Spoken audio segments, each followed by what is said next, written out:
À partir du 1er janvier 2022, les cartes nationales d'identité CNI éditées en 2009 ne seront plus valables.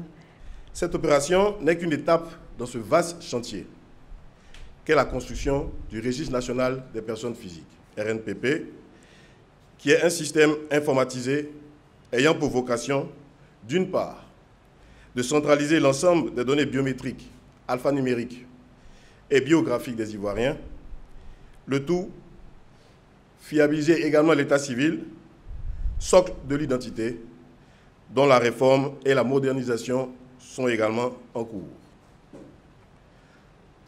D'autre part, le RNPP permettra également de disposer des données de toutes les personnes non ivoiriennes vivant ou de passage en Côte d'Ivoire.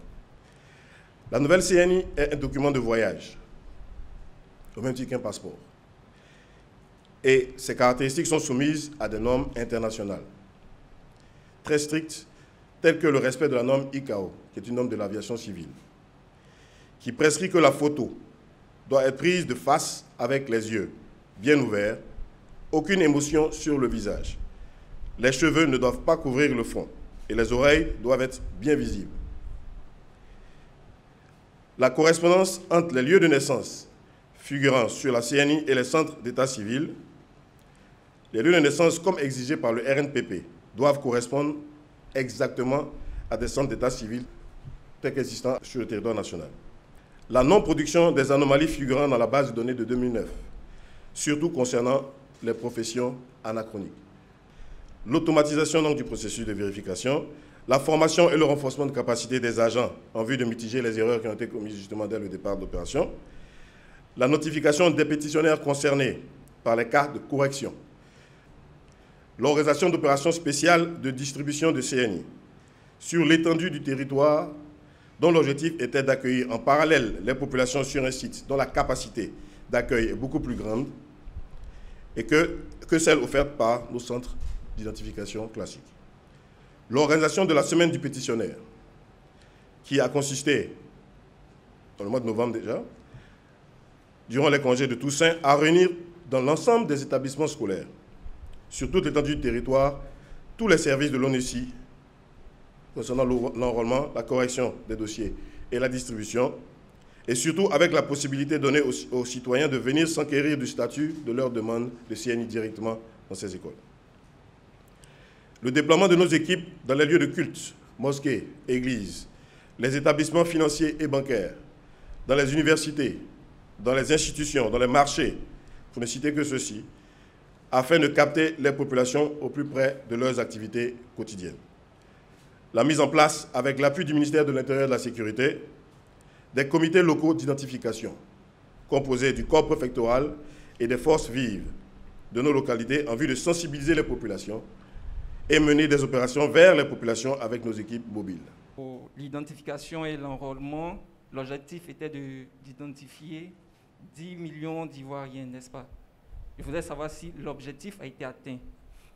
Au stade d'aujourd'hui, vous avez pu enrôler combien de personnes et combien de cartes d'identité ont pu être délivrées à ce jour?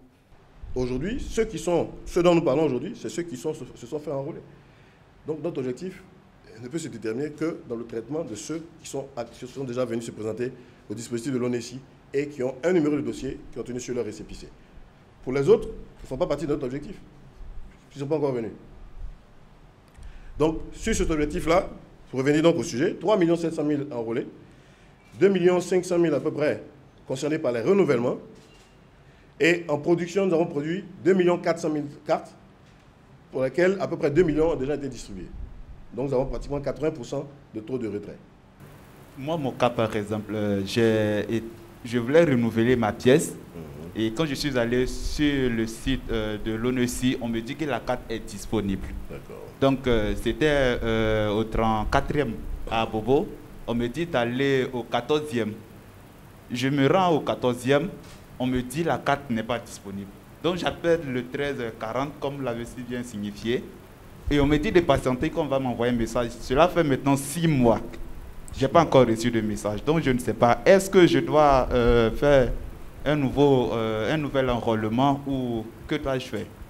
Il est vrai qu'il y a quelques mois, nous avons eu un petit bug qui avait effectivement, pour certains cas, ça ne faisait pas tout le monde, où il y avait justement des erreurs au niveau, il y a eu des erreurs au niveau des messages, mais ça a été rattrapé immédiatement par un autre message. Pour leur dire, attention, ignorez le message précédent, voilà. Mais cela, en tout cas, dans la plupart des cas, cela normalement ne pose pas de problème.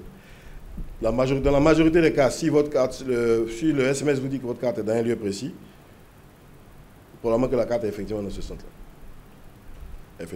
Donc si vous allez et que pour une raison ou une autre, vous n'avez pas accès à votre carte, contactez nos services, le 1340, il y a une équipe de réclamation et ils pourront donc vous assister à ce niveau-là pour vous donner plus de précision là-dessus. Mais sinon, aujourd'hui, les messages en tout cas que vous recevez, normalement, vous indiquent exactement où la carte se trouve. Merci, M. Sitioni Kafana, directeur général de l'Office national de l'état civil et de l'identification ONESI, qui a bien voulu se prêter au jeu en répondant à toutes les questions concernant la nouvelle carte nationale d'identité. Aujourd'hui, nous avons terminé. Nous nous retrouverons une prochaine fois. Merci à tous et à toutes. CICG, le citoyen au cœur de l'action gouvernementale.